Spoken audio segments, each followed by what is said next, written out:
Hi everyone, I'm Mark, and as you know by now, these videos are my thoughts, my views, my opinions, and they're based on my observations of people and their behaviours.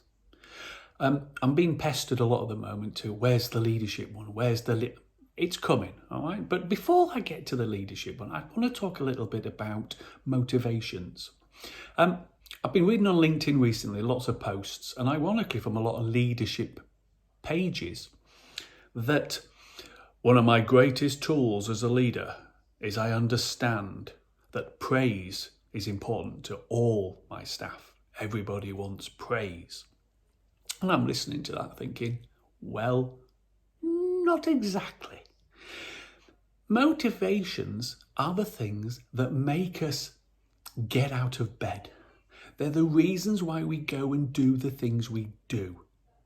And the motivations are the positive elements, the things that we want to achieve. And for some people, praise is a huge motivator. That regular check-in of, you're doing a great job, you're doing a fantastic job. Tell everybody about how great a job they're doing. And for others, that doesn't really matter to me. As long as I know I'm doing okay and doing the right things, don't worry about that. So this paint all with the same paintbrush approach of everybody wants praise, for some is not a motivator. So I'm going to ask you to think about, and again, if you use a journal or have a pad and paper to hand, just think about what are the things that motivate you? What are the things that get you excited, get you out of bed, keep you going? If you've ever studied Maslow and his hierarchy of needs, and I know many of you occasionally will say to me, oh, I've done Maslow, Mark. Oh, good. I'm very pleased to hear you've done Maslow. But do you understand Maslow? Have you taken the time to consider its actual application? Fundamentally, it boils down to motivations. And we met a guy yesterday whilst walking the dogs out in the woods. And he appeared out of nowhere with a wheelbarrow full of logs and a chainsaw. And we asked him for directions, and he was just a guy who was so happy in his world of this forest, and all he needed was a wheelbarrow, a decent chainsaw, and, because I asked him, so I just want a place to sleep, food on the table, and just to be left alone. That for him was all he needed. That was his motivation to get up in the morning. So think about the things that make you get up. Why do you go and do the things you do? And what are the things that keep you motivated and animated and excited and driven? Often you'll hear the response, money, that's a motivator. Okay, so what do you do with that money? Do you just make piles of it and count it? Or do you take photos of it and post it on Instagram? Or do you go every day and print off your bank statement and just coo over it? Or is it the fact that you can buy the things you want to buy, make the lifestyle choices you make because of the money? Is it because you want to provide for your family? Is it because you want to be able to treat people who are important to you? Or is it because you just like the security of knowing it's there just in case? The thing with motivations is understanding that they are different for all of us, and often they apply at different times in different situations. You may have experienced, certainly over the last year, as we are coming into now 12 months almost of being in this COVID experience, that some of you are missing the contact with others, missing the opportunity just to mix with a group and laugh and socialise and hug. And it's starting to make you feel a little bit down and a little bit depressed. And you ask yourself, I went to work because I just enjoy being with people and around people. Well, that's one of your motivators. The next person might say, I miss going to work because I don't feel like I'm achieving anything. I don't feel like I'm getting anything done at the moment. Well, that's their motivator. Or even, I'm not learning anything at the moment. I'm just stuck at home.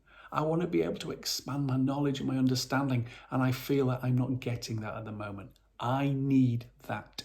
So you can, on the other side of the page, write down the things that demotivate you, that turn you off, that are the things that stop you being driven and excited and moving forward. And what's important is that you first of all understand your own motivators and drivers, because you might be able to consider your current situation and ask, am I really feeling motivated? Am I enjoying this? Do I feel that this is working for me? And it could be that one of your motivators is not being fed, is not getting what it needs. And therefore, you have to ask yourself, how do I feed it? So in lockdown, for example, many people could not connect with others. So maybe you set up more group chats. Maybe you just start telephoning people. You remember telephones, the old days? Just start talking to people, as many as you can, just to keep the contact going. But equally consider the things that demotivate you. What are the things that stop you feel energized and excited? It might be, I hate being put into a box. I hate being labelled. I hate being told regularly what to do and how to do it. And in my current place of work, for example, that's my world. Every day I'm told what to do. And every day I'm enjoying less and less. I'm feeling less and less motivated to do what I'm doing. Well, you know what I'm going to say. Change it. Find a way to change it.